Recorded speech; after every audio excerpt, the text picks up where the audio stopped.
आप सभी को नमस्कार। स्वागत है आपका आज के सत्र पे। आज के सेशन में हम लोग करने वाले हैं दिसंबर माह के इंडिया के जितने भी बेहतरीन करंट अफेयर जो करंट इवेंट हुए हैं बड़े बड़े, वो सबको इस एक वीडियो में कवर करने वाले हैं हम लोग। और इसके बाद अगर आप चैनल पे नए होंगे तो चैनल के साथ जुड़े रहिएगा। एक आपका वीडियो आने वाला है जिसमें हम लोग साल भर के करंट अफेयर को एक सिंगल वीडियो में कंप्लीट करेंगे। उसका डेटा लगभग तैयार हो चुका है, एक कुछ दिन में देखिएगा उसका वीडियो आ जाएगा। तो जो लोग वेट कर रहे हैं थोड़ा सा और वेट करिएगा, आपको बहुत ही बेहतरीन कंटेंट मिलने वाला है। साथ में कुछ समय से बिजी शेड्यूल कुछ ज़्यादा ही हो गया था जिस कारण मैं आपको वीडियो प्रोवाइड नहीं करा पा रहा था। लेकिन अब जो रहेगा हम लोग कंटिन्यू बेसिस पे वीडियो के जरिए जो रहेगा कंटेंट डिलीवर करते रहेंगे। तो चैनल पे जुड़े हैं तो जुड़े रहिएगा। और करंट अफेयर शुरू करने से पहले मैं बताना चाहूँगा, जैसा कि आप सबको पता ही है कि हम लोग का टेस्ट सीरीज ऑलरेडी चल रहा है। आप अगर ऑनलाइन इसे परचेस करना चाहेंगे तो 500 में ये आपको अवेलेबल हो जाएगा। अभी हम लोग पहुंच चुके हैं 7वें टेस्ट पे, जहाँ पे हम लोग का फुल टेस्ट शुरू हो चुका है। हम लोग का नीचे का टेस्ट बचा है, लेकिन आप जब इस टेस्ट सीरीज को परचेस करेंगे तो ऊपर के सारे test, current affair, economic survey, ये सारी चीज़ भी आपको अवेलेबल हो जाएंगी। कैसे परचेस करना है, नीचे जाइएगा, नीचे डिस्क्रिप्शन बॉक्स पे ऐप का लिंक दिया होगा, आप उस ऐप के लिंक पे क्लिक करिए और आप जाके टेस्ट सीरीज को वहाँ से परचेस कर सकते हैं। आप जाएंगे कंटेंट सेक्शन में, आपको सारे जितने भी पीडीएफ डले हुए हैं, टेस्ट डले हुए हैं, सारे के सारे आपको मिल जाएंगे। चलिए उसको हम लोग बाद में देखेंगे। और अभी आते हैं हम लोग अपने करंट अफेयर पे और करते हैं जितने भी इंपॉर्टेंट इवेंट हुए हैं दिसंबर माह के उसको। बाद में इसका एक कंपाइल करके मैं आपको प्रॉपर साल भर का भी डेटा प्रोवाइड करा दूंगा, तो उसको भी बाद में ज़रूर देख लीजिएगा। चलिए शुरू करते हैं और आते हैं एक एक करके करंट देखते हैं। सबसे पहला क्वेश्चन है आप लोगों के लिए, हाल ही में विश्व बैंक द्वारा वित्तीय वर्ष 2022-23 के लिए भारत का जीडीपी ग्रोथ कितना अनुमानित किया गया है? 6.5%, 6.9%, 7% या 6.6%? बताइए। तो अब हम लोग वैसे भी 22-23 में एंटर कर चुके हैं, तो हम लोग का जो जीडीपी ग्रोथ रेट है ऑप्शन नंबर बी यानी कि 6.9% अनुमानित किया गया है। 21-22 का अगर आप जब बात करेंगे ना, तो शुरू में हम लोगों ने बोला था कि 6.5, सरकार यानी कि डेटा ने बोला था कि 6.5 की दर से ग्रो करेगा, बाद में इसको 6.9 कर दिया गया था। 23-24 की अगर हम लोग बात करें, इसकी 2023-24, तो जैसा इंडिया है, जैसा ग्रोथ हो रहा है उसके हिसाब से अनुमानित है 6.6% जो रहेगा अपना जीडीपी जो है इतने की दर से बढ़ेगा। अगला, भारत के 77वें क्रमांक के ग्रैंड मास्टर कौन बने हैं? प्रणवानंद, आदित्य मित्तल, कौस्तिव चटर्जी या इनमें से कोई नहीं? तो इसका आंसर ध्यान रखिएगा, ये आपको याद भी रहेगा। वैसे 77वां क्रमांक दिया हुआ है, option number B Aditya Mittal इसका सही आंसर है। अब देखिए, होता क्या है, ग्रैंड मास्टर आपने बहुत बार सुना होगा कि ये ग्रैंड मास्टर बन गया। ये ग्रैंड मास्टर बने आदित्य मित्तल, और एज कितना है इनका? मात्र 16 साल का। चेस में बनते हैं ग्रैंड मास्टर, ये आपको पता ही है। विश्वनाथन आनंद का नाम आपने सुना होगा। 2500 रेटिंग पॉइंट्स लगते हैं।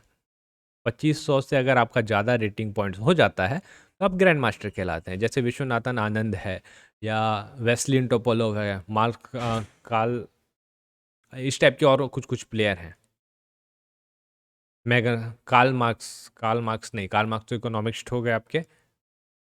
मैग्नस कार्लसन इन लोग का रहता है 2700, 2800 आसपास कुछ रेटिंग होती है। तो ये आपके वर्ल्ड लेवल पे मतलब बड़े प्लेयर हैं। तो ग्रैंड मास्टर बनने के लिए आपको 2500 से ज़्यादा पॉइंट चाहिए। आगे चलें। भारत का पहला और दुनिया का पहला रियल टाइम गोल्ड एटीएम कहाँ खोला जाएगा? नई दिल्ली, गुजरात, अहमदाबाद और हैदराबाद? बताइए। ऑप्शन नंबर डी हैदराबाद इसका सही आंसर हो जाएगा। ठीक है, गोल्ड निकलेगा एटीएम से। अगला, हाल ही में गूगल के सीईओ सुंदर पिचई को भारत के कौन से सर्वोच्च नागरिक पुरस्कार से नवाजा गया है? पद्मश्री, पद्म भूषण, बिजनेस लेजेंड पुरस्कार या पद्म विभूषण पुरस्कार? तो अच्छा क्वेश्चन है, ये पूछ सकता है। तो इसका सही आंसर है आपका option number B, Padma Bhushan पुरस्कार से इनको नवाजा गया है। किसके लिए? Trade and industry. अब वही करते हैं भाई, सुंदर पिचई आप सब जानते ही हैं, गूगल के सीईओ हैं। तो अपने पास जो पुरस्कार की श्रेणी है सबसे ऊपर कौन सा होता है? भारत रत्न। और इसके बाद जो दूसरा क्रमांक का पुरस्कार रहता है वो रहता है विभूषण, फिर भूषण, उसके बाद पद्म श्री। तो इनको क्या मिला? पद्म भूषण, मतलब तीसरा सबसे हाईएस्ट सिविलियन जो अवार्ड दिया जाता है वो मिला हुआ है। ठीक है, आगे चले। पद्म विभूषण, उसके बाद भूषण, उसके बाद पद्म श्री। आगे चलते हैं, अगला क्वेश्चन, गुजरात के नए मुख्यमंत्री कौन बने हैं? योगी आदित्यनाथ, भूपेंद्र पटेल, सुखविंदर सिंह सुक्खू या एकनाथ शिंदे? तो योगी आदित्यनाथ तो नहीं है, भूपेंद्र पटेल वैसे इसका सही आंसर हो जाएगा। पटेल से आप इसको क्लासिफाई अलग से कर सकते हैं, हो सकता था। योगी आदित्यनाथ यूपी के हैं, सुखविंदर सिंह ये जो आपको दिख रहे हैं हिमाचल प्रदेश, और एकनाथ शिंदे हमारे महाराष्ट्र के।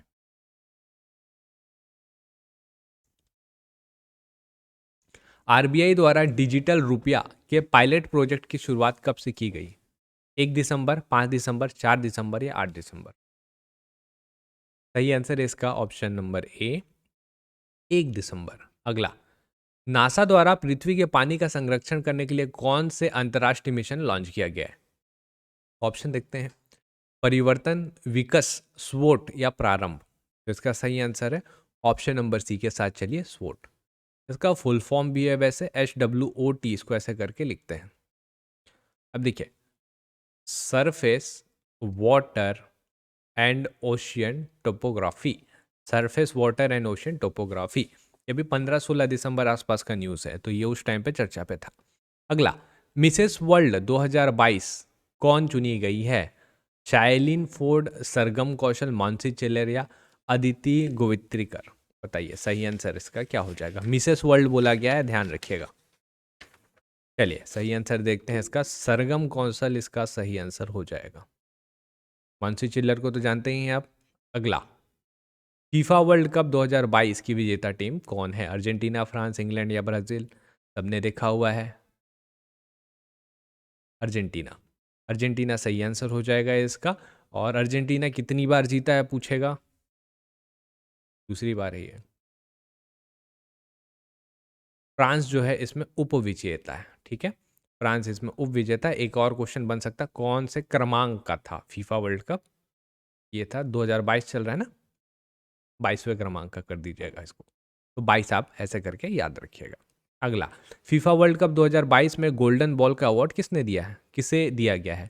Lionel Messi, Kylian Mbappe, Emi Martinez, Enzo Fernandez? तो चारों बड़े नाम हैं।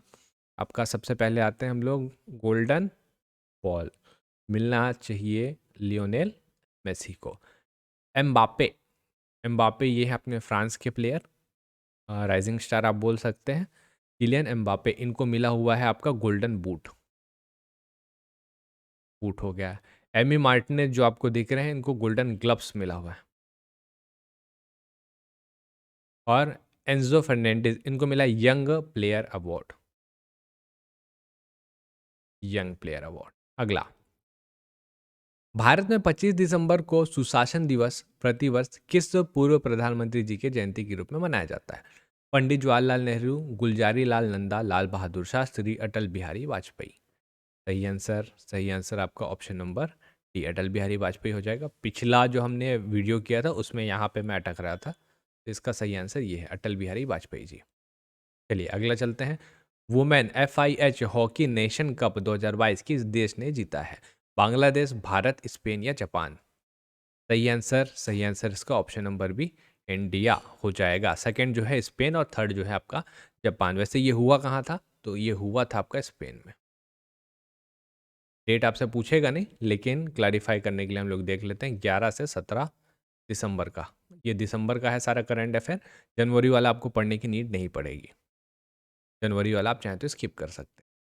साहित्य अकेडमी 2022 में हिंदी का पुरस्कार, साहित्य अकेडमी हिंदी का 2022 का पुरस्कार किन्हें मिला है? बद्री नारायण, अनुराधा रॉय, कमल रंगा, गुलाम मोहम्मद शेख? तो हिंदी का पूछेगा आपसे, तो हिंदी का करिएगा आपका ऑप्शन नंबर ए, बद्री नारायण। और बुक है इनका तुमड़ी के शब्द, तुमड़ी के शब्द, तुमड़ी के शब्द ये। और एक है आपका इंग्लिश का, इंग्लिश का ध्यान रखिएगा, ये दो ध्यान रखिएगा, हर भाषा का आपको नहीं पता होना है। ये अनुराधा रॉय, इनको मिला है इंग्लिश के लिए the lives we never lived, topic भी अच्छा है, द लिव्स वी नेवर ठीक है, तो ये दो ध्यान रखिएगा, ये कमलरंगा, ये राजस्थानी साहित्य इनको एकेडमी पुरस्कार मिला, गुलाम मोहम्मद शेख जो हैं इनको गुजराती के लिए मिला हुआ है, लेकिन आप ये दो को याद रखिएगा मेनली। भारतीय नौसेना दिवस कब मनाया जाता है? 1 दिसंबर, 4 दिसंबर, 14 दिसंबर या 25 दिसंबर? आपको पता होना चाहिए। ऑप्शन नंबर बी 4 दिसंबर इसका सही आंसर है। अगला, भारत में पहली G20 शेरपा बैठक कहाँ आयोजित किया जाएगा? नई दिल्ली, हैदराबाद, अहमदाबाद या उदयपुर? तो नई दिल्ली गलती से मत लगा दीजिएगा, उदयपुर इसका सही आंसर है। अगला, फिजी कंट्री है कि नए प्रधानमंत्री कौन नियुक्त हुए हैं? सतविनी राबुका, पुष्पकमल दहल, सुखविंदर सिंह और ऋषि सुनक। तो अलग से ही नाम दिख रहा है, समझ जाएंगे आप। सतविनी राबुका ये हैं। पुष्पकमल जो हैं ये हैं आपके पुष्पकमल नेपाल। सुखविंदर सिंह का अभी हमने नाम देखा था, हिमाचल प्रदेश के सीएम है। और ऋषि सुनक, इनको तो आप जानते ही हैं, ब्रिटेन के पीएम होंगे ये। ठीक है, अगला, जलवायु परिवर्तन मिशन शुरू करने वाला भारत का पहला राज्य कौन है? गुजरात, जयपुर, तमिलनाडु या केरल? तो जलवायु परिवर्तन मिशन मतलब राज्यों में कंपटीशन शुरू हो रहा है, तो और ये करने वाले हैं हमारे ऑप्शन नंबर सी, तमिलनाडु सरकार। अगला, राष्ट्रीय सांख्यिकी आयोग जिसको हम लोग बोलते हैं नेशनल स्टैटिस्टिक्स कमिटी के नए अध्यक्ष किन्हें नियुक्त किया गया है? राजीव लक्ष्मण करिंदीकर, संदीप कुमार गुप्ता, नकुल जैन या अक्षय मुंद्रा? सही आंसर, सही आंसर है आपका option option number A, Rajiv Lakshman, ये सही आंसर हो जाएगा। और कुछ कुछ और लोग हैं जिनका नाम आपको पता होना चाहिए, जैसे संदीप कुमार गुप्ता, आपने नाम सुना होगा, गेल, GAIL, गेल इनके नए चेयरपर्सन हैं। और इनको भी याद रखिएगा, नकुल जैन, क्योंकि ये हैं अपने पेटीएम के नए CEO। अक्षय मुंद्रा, अब ये वी के हैं एक्चुअली में, लेकिन इनको आप नहीं भी याद रखेंगे तो चल जाएगा। ये बैंकिंग या आपका इंश्योरेंस वगैरह का एग्ज़ाम होता तो उसके लिए ज़्यादा इंपॉर्टेंट होता, लेकिन आपका यहाँ पे ये नकुल जैन तक ज़्यादा इंपॉर्टेंट है, इसे ध्यान रखिएगा, खासकर नकुल जैन को। रेलवे बोर्ड के नए चेयरमैन किसे नियुक्त किया गया है? अनिल कुमार लाहोटी, माधवी पुरीबुच, शक्तिकांत दास या समीर वी कामत? एलिमिनेट करके आते हैं। समीर वी कामत हमने पिछले वीडियो में भी इनको कवर किया हुआ है, DRDO के नए चेयरपर्सन है या हेड है। ठीक है, शक्तिकांत दास इनको हम सब जानते हैं, हमारे RBI के गवर्नर हैं ये। ठीक है, माधवी पुरी, सेबी नाम सुना होगा आपने, security exchange board of India, उनकी चेयरपर्सन है। अनिल कुमार लाहोटी, ये है इसका सही है।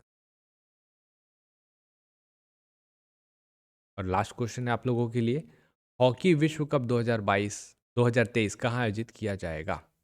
Sri Lanka, Bharat, Indonesia, Japan? और आप अगर न्यूज़ देख रहे होंगे तो आपको पता होगा उद्घाटन हो चुका है।